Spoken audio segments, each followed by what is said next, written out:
Hello everybody, and welcome to yet another video, yet another version review. Welcome to a pretty lengthy video, since in version 5.3 the Archon Quest has mainly concluded, so we have to look back at all of the acts to see how they each affect the entire story, and of course give my opinions on them.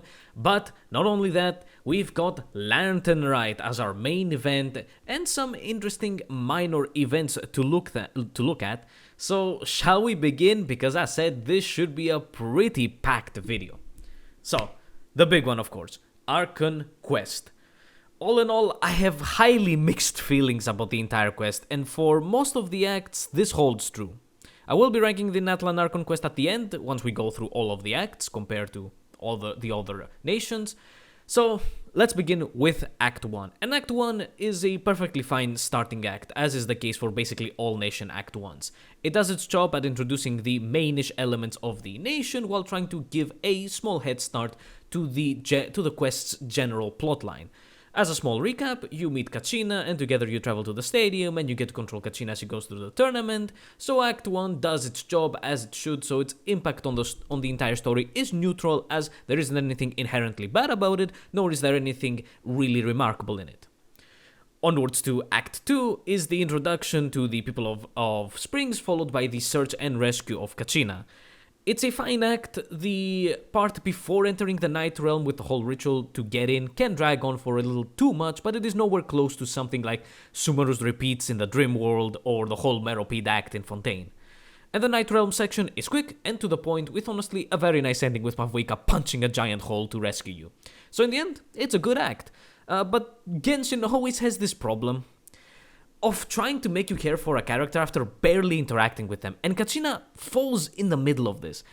She definitely has more interaction than some of the shitty NPCs that get this treatment, but she also doesn't have enough interactions at that point of the story to really get a reaction out of me, at least. And there is something more connected to Kachina's situation, but let's hold that thought for Act 4, while we first tackle Act 3. In all honesty, only half of Act 3 is anywhere interesting at all, and that is any point with Ororo and Capitano, of course, because the entire other half is just tag along with Kitlali, and I could not care less for her, and the section does drag quite a bit, and she also, as I have mentioned in previous videos, she destroys Ororon's character when they are together. One half is essential to the plot with interesting stuff with Ororo and Capitano, and the other half is useless and boring. But now we got the last two big acts for the Archon Quest. Act 4 is a very mixed bag for me. For a recap, it's the fight against the Abyss that takes most, if not all, of the attention and time of Act 4. I hate it almost all of the time though. The whole thing just makes me feel nothing for Natlan, and the entire section where you fight against the Abyss is extremely boring. And yes, the hot air balloon can just fuck off. Not only is it slow as fuck, but it's completely inconsistent, where you begin with balloon rides only to be allowed to teleport around, but then the last two you are again forced to take the balloon, and the last one where it legit takes 5 minutes to reach its destination just so that they can show you the destruction and death that the Abyss has caused, which could have been done in a cutscene spanning a few seconds rather than sitting and staring at the screen for 5 minutes. And let's touch upon the whole death and destruction that happens during this act. It's exactly the problem I described before. They really want you to care about Natlan by showing you just arbitrary numbers of deaths happening while you have barely done much with the citizens of Natlan. And most importantly, they're just not written in a way that can make most players care about them. And this drives to a decently chunky, not rant necessarily, but hear me out on this. Let's grab Natlan and Fontaine, since both Archon Quest do revolve around major destruction of the nation. For Fontaine, while sure there isn't much interaction with the NPCs, the playable characters are much better written, and will make most care about their demise. But to add something though, the destruction that Fontaine is facing, the threat that glooms over, is not clear to anybody in the story.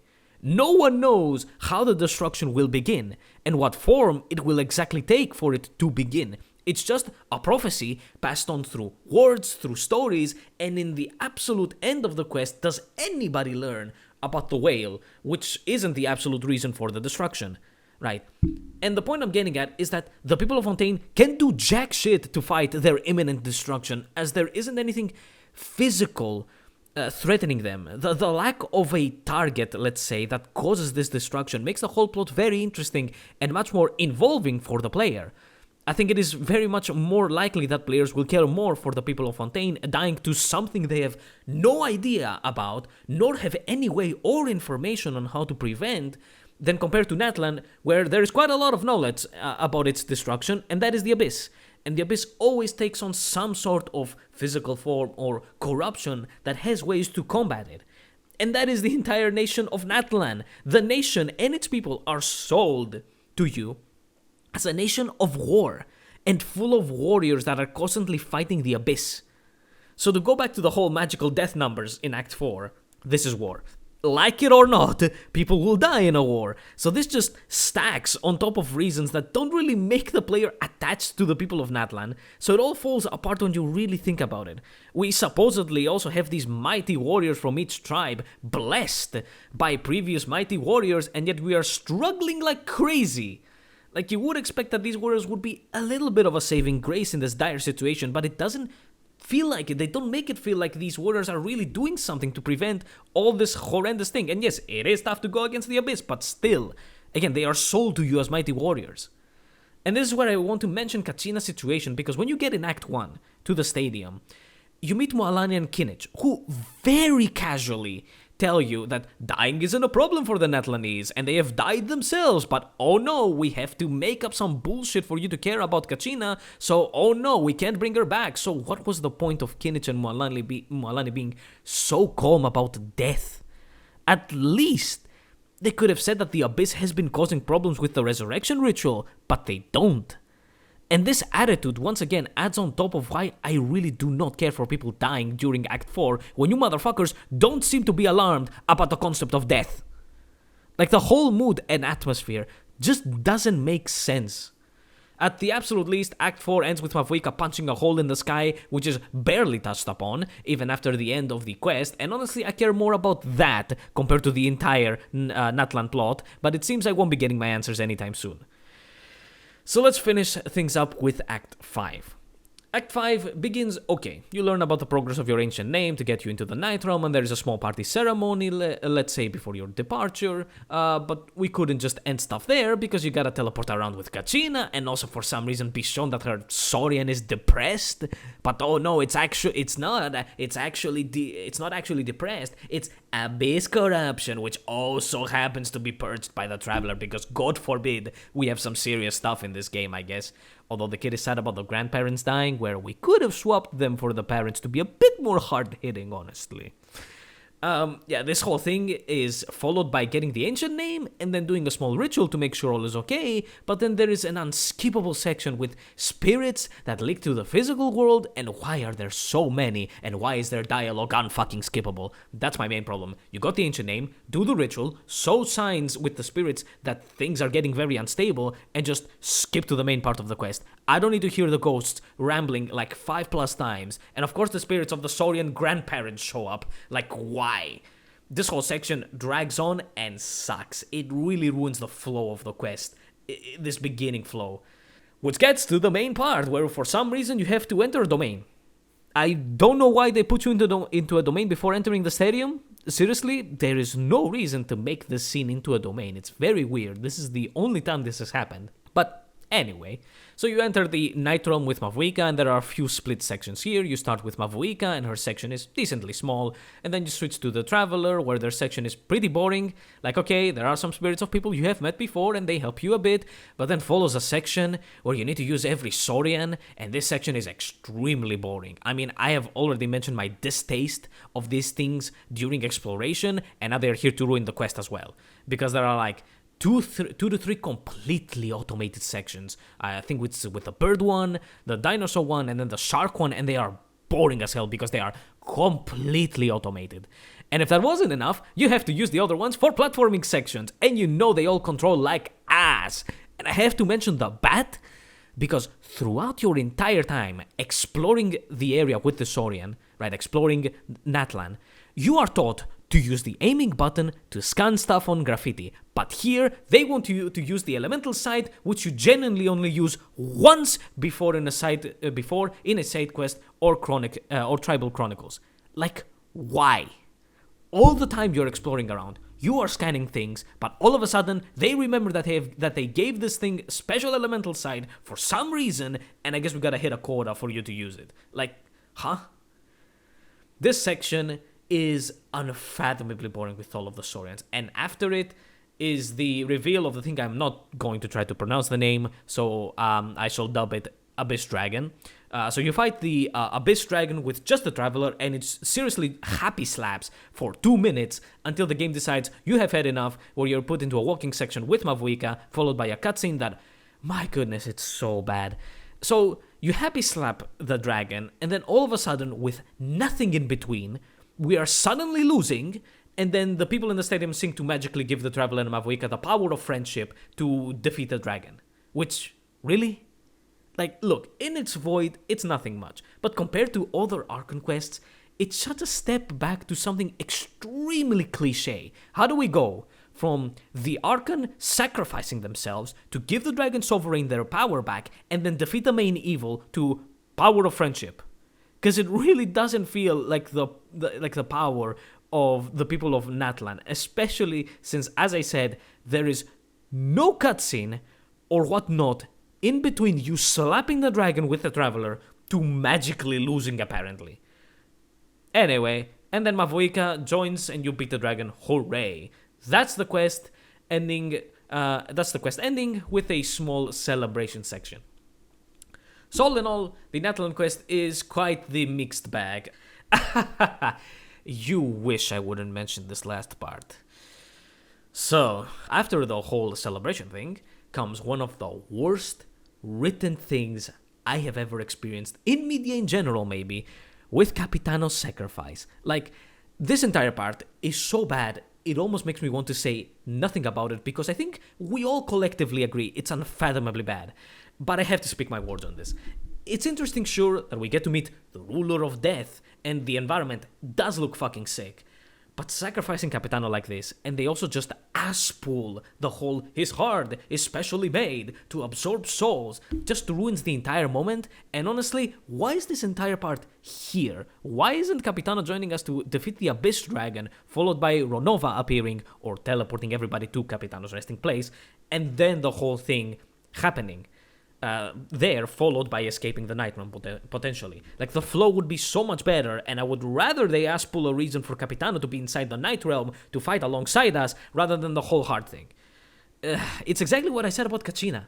Capitano has more interactions and importance than many NPCs that meet the same fate as him, but he also doesn't have enough to flesh out his character before killing him.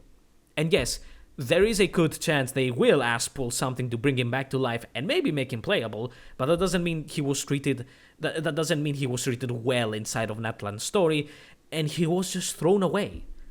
So now, actually, all in all, Natlan is a huge mixed bag. Overall, though, I felt extremely bored playing through this entire quest, and also, please, the plank of wood that is the Traveler emotionally and in character development, alongside annoying as fuck childish Paimon, they just don't fit in such a setting. And I have to mention this late addition of just walking simulator parts. There are plenty with Mavuika, but they are at least placed close to the ends of the first act, and they make sense. But then in the fifth act, it's right in the middle, and if I remember correctly, there is also one or two with the Traveler, and they are so boring and crazy pace killers for quests. To go from Fontaine to this is a major step back in storytelling, in my opinion, and to finish this part of the video, let's rank this quest amongst the other Genshin Archon quests. At the top, sit Fontaine and Sumeru. If you want full details in this, then go watch the Fontaine patch videos, the first ones. But quickly, Fontaine has higher highs but lower lows, while Sumeru is balanced overall with nothing exceptionally bad or good, and both have a good chunk of good and likable characters, especially Sumeru. I think you know how much the community likes the Sumeru gang, which for me boosts it to be equal with Fontaine's story. Of course, Fontaine also has likable characters, as I said. After those, honestly, I would put Mondstadt and Natlan together. I think Mond is perfectly fine for being the first Archon Quest story-wise, and I think it gains major points for its characters that are involved in the story quest. While Natlan benefits from being newer and having better production quality, it's extremely mixed in quality of story, and the characters are such nothing burgers. As far as I know, many just don't care about them that much compared to other nations. But it gets points because it does have interesting parts with the fake sky, Ronova, Capitano giving us plenty of info for his, life in Caenria and stuff. There are some interesting things scattered throughout, but when you blend everything together, it's not much. So I will put it alongside Mondstadt, followed by Liyue and Inazuma, because they are horrendous quests. And that's the Archon Quest part of the video. To give you a hint, the script for this part was 7 pages long, while some of my videos in their entirety are 7 to 8 pages long, and we are not done because time for events! This patch, we had Lantern Rite as our main event because Chinese New Year, and then we had a boss fight minor event, a Saurian race event, and Beetle fighting event rerun. Let's start with the main event, of course, Lantern Rite. Ladies and gentlemen, I cannot believe it, but we got a Lantern Rite story that, dare I say, is equal to the first one. I cannot believe it, but after so many boring, uninteresting stories in Lantern Rite, we did it. And finally, we got a festival event where we don't have half of the story being look happy nice festival, while the other half is evil side plot. This time, the evil plot was the main thing. In all honesty, this could have and should have been Hutao's second story quest, because it was all about her, because, well, we want to sell the skin even though Hutao is not in the banner. Anyway, the focus of the story was that there were problems with the border between life and death, which is Hutao's job, and stuff happened around the 3 parts to fix the border, but they have to do a dangerous ritual, and of course they dare not kill off a playable character, so spoilers, Hutao doesn't die, and oh my goodness, he gets saved by the Traveler, and listen, if the Traveler was a likable MC with actual character and development, I would not have much trouble with characters being close with them.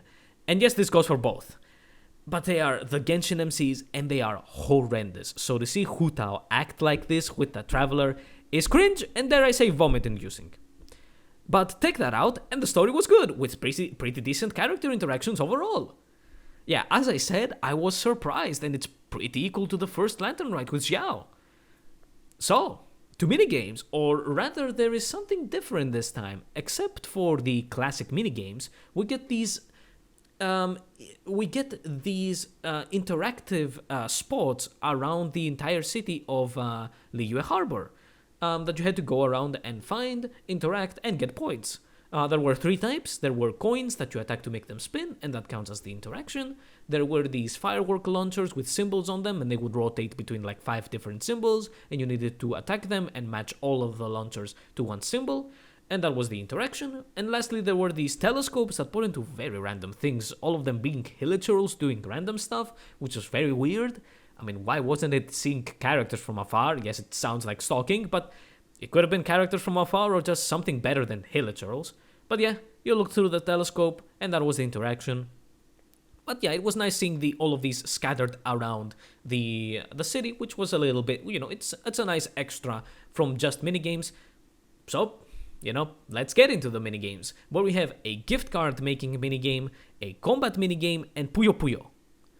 To start with the gift cards, characters would show up and ask you to decorate a letter with stuff of specific type or mostly color, and that was basically it. You could make your own. You could also make your own, but this got me genuinely angry because there were random characters spread throughout Liyue Harbor. Don't ask why they are there. There was no dialogue about why they're specifically there. I mean, yeah, it's Lantern Rite, but they were just there placed. But you could give them a gift letter that you made. But oh no, someone is a giant dumbass over at MiHoYo, because for some reason some of the decorations which you had no idea if they did this or not, when put on the gift card, would not allow you to gift them to characters. Huh? I don't know genuinely how they thought of this. Like, it seriously destroys my mind if I try to think of this, because why the fuck do the virtual characters care for what is on the letter? Are they gonna come out of the screen and strangle me for putting a balloon sticker on the gift? Like, what? Like, you would expect the opposite to be true, where putting something doesn't allow you to gift a letter to other people, but no. Moving on, I can't stand this. The combat minigame was because, hey, welcome to Lantern Rite. Might I suggest Natlan enemies and buffs? Because the first stages had the Abyss enemies, and in a score time attack, I don't think there's worse enemies to put in there. And also a problem in this minigame, which has appeared in other combat minigames / minor events, is that for some reason, enemy waves can take like up to 3 to 5 seconds to spawn, and I can tell you, it's not a hardware nor internet issue. Is it a bug or something not working correctly with the spawning? Don't know exactly, but it ruined and ruins the flow of combat and makes it not satisfying to play. I don't know what causes this, but yeah, like you would kill a wave and you would expect the other wave to instantly spawn, but then you would sit there like 2 to 3 seconds and then they would pop out. I would say the minigame was harmless, but it was slightly unpleasant to play because of the stupid enemies to sell Natlan units and the spawning problem. And lastly was Puyo Puyo. If you don't know what Puyo Puyo is, it's Tetris but with multicolored blocks that you match the blocks to gain score. You know, not in a line like Tetris, but you match 4 or more to gain score or drop blocks on your opponent's side of the field, which was exactly what this minigame was, but the minigame kind of got boring because instead of filling in the other player's board, you had to match stuff until you got enough damage to the other player or AI. So, and it kind of took a little bit too long. And I have to say something, which was in the original script, but I decided to go check it back. I thought I'm not joking, I played through all of the stages, the AI stages, without rotating the things, the symbols. You wanna know why? Because the tutorial for this fucking minigame was horrendous, and here's a fun fact. Because I was talking with a friend of mine, I was like, holy shit, you can rotate the stuff in Puyo Puyo. He's like, yes you can, you press the W button. And I'm like, well, I'm on controller, I don't see the rotate button. So I switched to keyboard, and I see, in the bottom left were the controls. On keyboard, you had, left, right for moving the things, W for rotating, and what I think it was a down to drop the block really quickly. On controller, though, these motherfucking idiots decided that the rotate button wouldn't be in the same place, but it was shoved right at the end of all of the controls. And it was barely visible because for some reason, like, they decided to do that. Like, what? Genuinely, like, I didn't see the rotate button because for some reason, again, on keyboard, it was right in the middle of the other controls, which it's something you would expect, but on controller, it was shoved right at the edge of all of the controls. It was the last thing that shows you. Like, huh? What?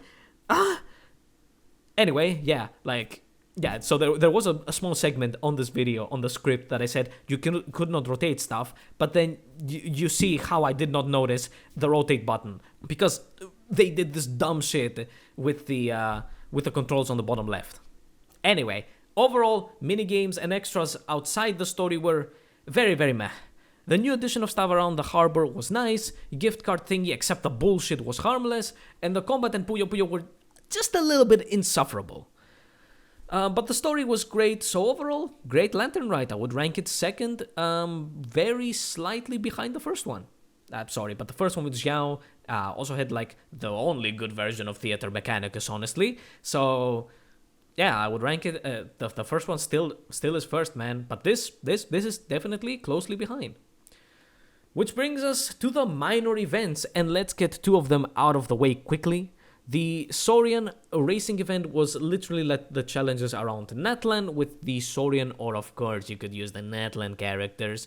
So I don't know what to say. This event was a complete recycle of these challenges, and the beetle fighting event was an absolute snooze fest. I mean, instead of fighting other beetles, you fought regular Genshin enemies, which doesn't really change much, and it was all unfathomably boring, honestly. And let's end with the boss fight minor event. Oh boy. So tell me, did you pull for Natlan units? No? Well, too fucking bad, because if you dared not pull for Natlan units, and especially Mavuika's prime team of Kitlali and Zilonen, then go fuck yourself, because this event was the most whale-baiting event we have ever seen. All enemies were made to be countered by the Mavuika prime team, and they did nothing to mask that fact.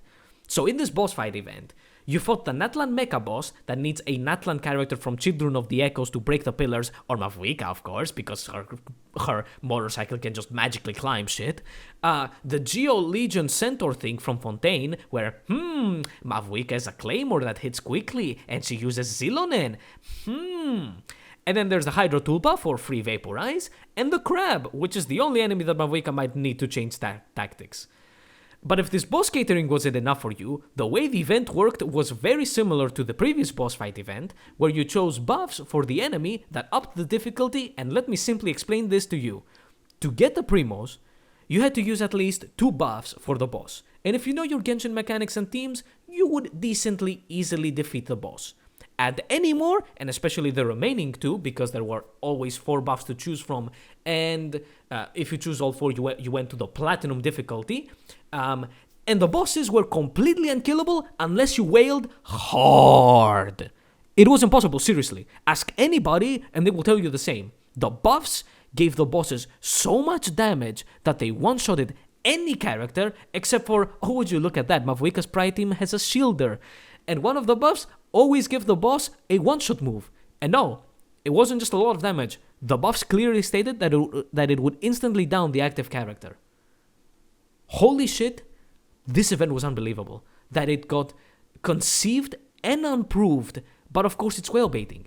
It's there to guilt trip you into pulling for a banner characters and pulling for coins or more coins. Cause seriously, the only teams that were able to complete the Platinum difficulty had to have multiple High-Con 5 stars with signature weapons, of course. It's so clear that MiHoYo just does not want to put any effort into making a satisfying combat event, and it shows. And now people are going to go into the surveys and say they did not enjoy this event, and you will see even less combat events, most likely, with the reason being that people don't enjoy them. But of course, assholes, when the entire point of the combat event is to make holes into people's bank accounts, of course people will not enjoy them. And that's the end of 5.3. What a doozy, huh? It was bound to happen to have such a long video. With the main ending of the Archon Quest plus a main event like Lantern Rite, there was no avoiding a long video. But I hope you enjoyed it. Like the video if you liked it, sub to the channel to help it out, and people, it's finally true, Risley is fucking back. So except once the banner rolls out, because it's second phase for the Risley character review, but most likely since February is right around the corner and the banner will not appear before the 16th, the next video will be the 5.4 Abyss and Imaginarium Theater review, and I will ask once again for your comments on if you would like to see a slightly off-topic video about a tool that I have discovered that is really cool, but again it's not Genshin related, but it is gaming/tech related, and I would really like to share it with you, so show in the comments that you would be interested to learn about said tool, and oh, thank you to the comments on the Abyss video for telling me that Way-Ups do jack shit to Mavuika, because it doesn't use energy. Thanks, and I will see you in another video. Goodbye.